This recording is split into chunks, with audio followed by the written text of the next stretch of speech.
তো আজকের যে ম্যাচটি হয়ে গেল, ভারতের যে জয় হয়েছে যে 3rd টি-20 ম্যাচটিতে, সেটা কিন্তু দুর্দান্ত পারফরম্যান্স সবারই ছিল। অর্শদীপ সিংকে আজকে নামানো হয়েছিল। তিনি কিন্তু ৩ উইকেট নিয়ে নিয়েছিলেন। আ জাসপ্রীত বুমরা যদিও উইকেট রেস থেকে ছিলেন, বরুণ চক্রবর্তী ২ উইকেট। ব্যাটিং পারফরম্যান্সে সবাই মোটামুটি একটি মানে ২ টি করে সংখ্যার রান কিন্তু করেছেন সবাই মোটামুটি।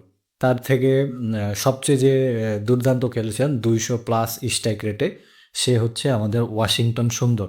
আজকে কিন্তু ওয়াশিংটন সুন্দরকেও আ আজকেই নামানো হয়েছিল। তো অর্শদীপ সিং এবং ওয়াশিংটন সুন্দর তারাই কিন্তু ম্যাচটির একদম টার্নিং পয়েন্টে নিয়ে আসছিল। দুর্দান্তভাবে কিন্তু আমাদের একটি জয় উপহার দিয়েছে আমাদের টিম ইন্ডিয়ার টি-20 যে ক্রিকেট দল রয়েছে। তো সেইখানকার অধিনায়ক আপনারা জানেন সবাই যে সে অধিনায়ক হচ্ছে আমাদের সূর্যকুমার যাদব।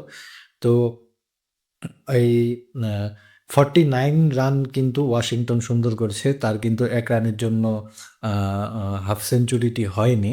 তো তিনি কিন্তু অপরাজিতই রয়েছিলেন। তার আগেই ম্যাচটি শেষ হয়ে গেছে। আমরা জয়লাভ করে নিয়েছি। তো এখন হচ্ছে আমাদের কিন্তু ওমেন টিমের যে আ আ ওয়ার্ল্ড কাপ যে ফাইনাল সেইটা কিন্তু এখনো চলছে। আমরা ম্যাচটি দেখছি। আ আশা করি এই ম্যাচটিতেও আমরা খুব দুর্দান্তভাবে জয়লাভ করব। এইটার মধ্যেও আমাদের 350+ রান করার সম্ভাবনা রয়েছে। কারণ ১৪০ রান হয়ে গেছে, সেখানে কিন্তু এখনো মাত্র ১ উইকেট। জেমিমা রদ্রিগেজ এখনো কিন্তু মাঠে রয়েছেন এবং শেফালি বর্মা তিনি কিন্তু 50 করে নিয়েছেন। তিনি 67 রানে অপরাজিত এখনো। তিনি কিন্তু মাঠে রয়েছেন। 107+ কিন্তু তার স্ট্রাইক রেট। তিনিও কিন্তু দুর্দান্ত খেলছেন। তো আমাদের আশা এটাই রাখবো, আজকে ২রা নভেম্বর আমাদের কিন্তু যেই টি-20 ক্রিকেট টিম রয়েছে তারা কিন্তু অস্ট্রেলিয়ার বিরুদ্ধে দুর্দান্ত একটি জয়লাভ অলরেডি করে নিয়েছে।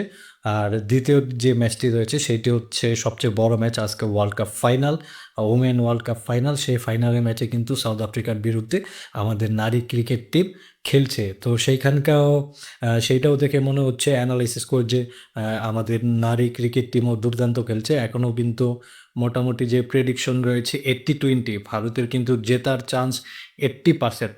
তো আমরা আশা রাখবো, আমরা সকল ভারতীয়রা আমরা আজকে চাই আমাদের আ আজকে যেন আমাদের হাতেই ট্রফিটি আসে। আমরা যেন এই আ ক্রিকেট ওমেন ওয়ার্ল্ড কাপটি জয় করতে পারি।